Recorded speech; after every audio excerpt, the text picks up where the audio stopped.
m'appelle Chantal Lapointe.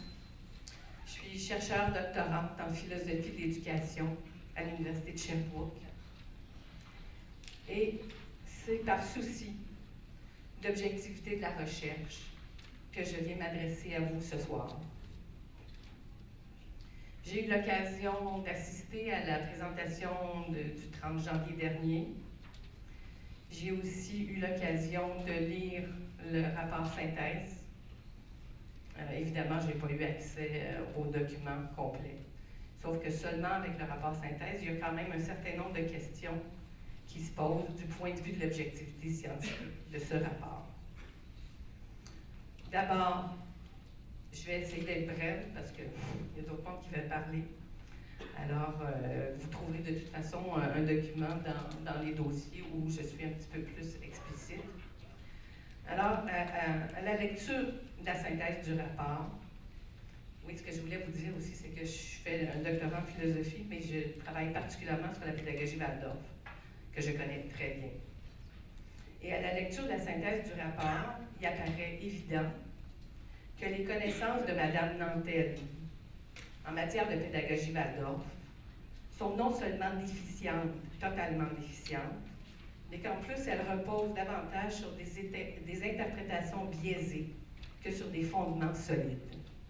Madame Nantel est certainement spécialiste de tout ce qui concerne le programme de formation de l'École québécoise, mais elle faisait son enquête dans une école à pédagogie Waldorf reconnue comme telle.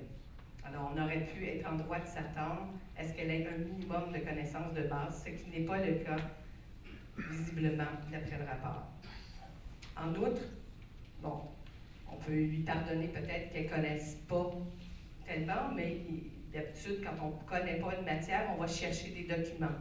Or, dans le rapport synthèse, à moins que ce soit quelque part de le rapport complet, dans la synthèse du rapport, il y a des sources qui sont mentionnées, mais aucune source relative à la pédagogie Waldorf.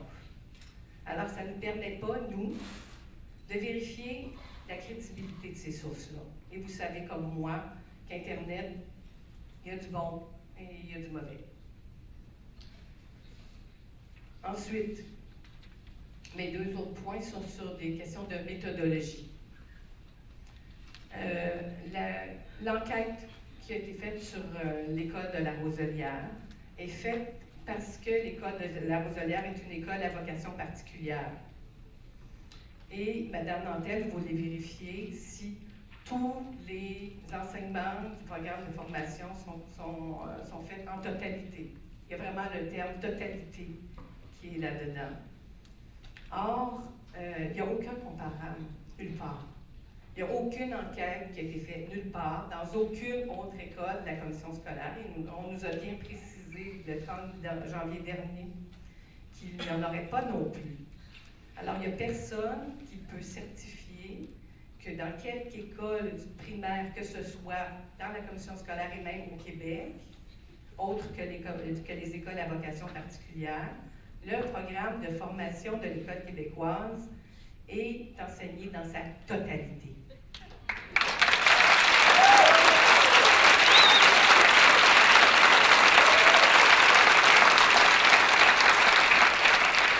D'un point de vue scientifique, il est de mise d'avoir des comparables quand on fait des enquêtes. Mon dernier élément concerne la troisième condition dont il est question dans le rapport. Cette troisième condition stipule, et je cite, qu'une attention particulière soit accordée à la réussite scolaire des élèves dans toutes les matières obligatoires et à leur cheminement au secondaire afin que chacun puisse se qualifier.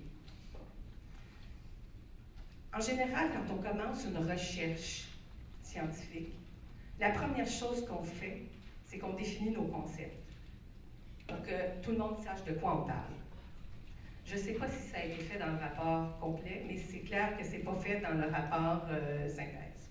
Cependant, il existe une définition du ministère de l'Éducation sur ce qu'il entend par la réussite scolaire. Et je vais vous citer cette définition, qui est « La vision de la réussite retenue par le ministère est intimement liée à la mission de l'école québécoise, qui est d'instruire, de socialiser et de qualifier. Il s'agit donc d'une vision globale de la réussite. C'est la définition du ministère, vous pouvez la trouver dans la politique d'évaluation des apprentissages à la page 13. Mais visiblement, ce n'est pas la définition qu'a retenue Mme Nantel, bien qu'elle soit là pour défendre la politique du ministère. Car pour évaluer la conformité de l'école à cette fameuse troisième condition que je vous ai citée, elle s'est concentrée sur l'examen de l'évaluation des apprentissages par les enseignants. Or, non seulement l'évaluation des apprentissages ne constitue pas une science exacte, c'est pas du tout une science exacte, tout le monde sait que les étudiants peuvent très bien passer un examen haut la main et le lendemain avoir tout oublié. Ça ne nous dit pas tout sur les apprentissages. Donc, non seulement l'évaluation ne constitue pas une science exacte, mais le ministère lui-même fait reposer l'évaluation des apprentissages non pas sur des tests standardisés, comme Mme Nantel l'a fait, en comparant la façon d'évaluer des enseignants avec des tests standardisés, mais, et je cite, sur le jugement professionnel de l'enseignant. Vous pouvez trouver ça, page 15, dans la politique d'évaluation des apprentissages. Pourquoi? Parce que les enseignants ont la chance de suivre les élèves et de pouvoir identifier leurs forces et leurs faiblesses d'une manière plus fiable qu'un simple test. D'autant plus que les enseignants de l'école de la Roselière, pour ceux qui ne le savent pas, suivent leurs élèves pendant 6 ans. Alors, ils connaissent très bien leurs élèves, ils connaissent leurs forces, ils connaissent leurs faiblesses. Et le ministère considère que les enseignants sont les mieux placés pour juger de leur réussite. À la lumière de ces constats, force est de reconnaître que ce rapport ne correspond en rien à ce qu'on peut attendre d'une recherche qui respecte la démarche scientifique. Son interprétation de l'approche Waldorf est erronée, biaisée. Son point de vue est réducteur et le résultat est conséquemment tendancieux. Merci.